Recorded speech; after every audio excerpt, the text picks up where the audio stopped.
Hi, everybody. Melissa Klein here. And I'm here to talk about, for mindset, about what's your legacy. And I know that's a big, heavy question, but you can take it lightly in many ways. But I want to think about it on three different levels, which is pretty simple, actually: past, present, and future.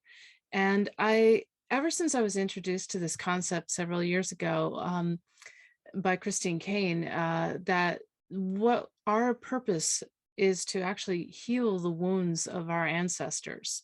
So, for example, like I feel like part of my encouragement in being a creative artist is that my own mother didn't have the confidence to follow that path, even though she was excellent. She is, excellent and highly capable. She didn't quite have that confidence.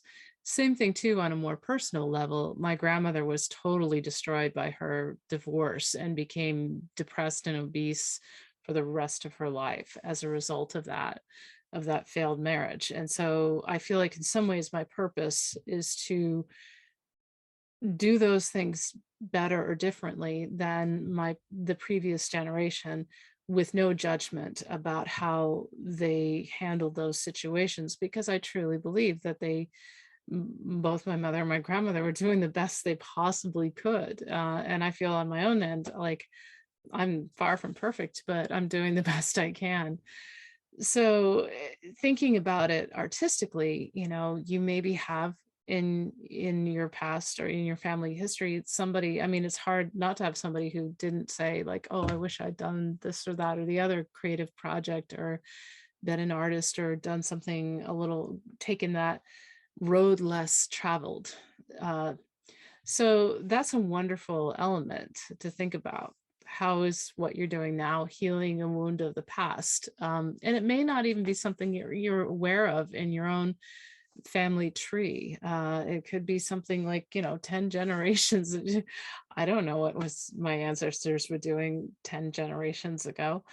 Um, but that's an element that you can do better than they did because of the opportunities you have. Um, and then I think about simply that truth of the present, which is enjoying the present and enjoying the process. And the thing that I really love, that I feel like every single one of you is doing so well, is you are trusting the process. You are like, okay, this is what it is, get it out. I love what Sharon was saying today about, how she knows, like, get it out of your head, get it on paper, make it rough, and go from there. And I feel like everybody's doing that. So kudos, like, this is awesome that you do that.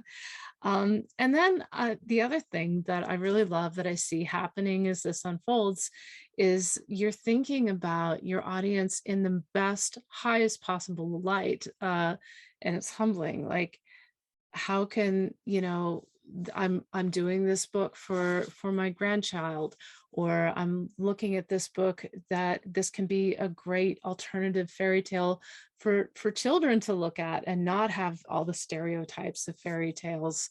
Or this is something like, this is a family story that can be passed down, and that is super fun, and also poignant about, like, this is where we're at, this is a little snapshot of our family and how we overcame some difficult incredibly challenging situations. So I guess the thing is that I see you doing that all. So the question is, what is your legacy? It's beauty. It's just beautiful. Thank you so much. Bye now.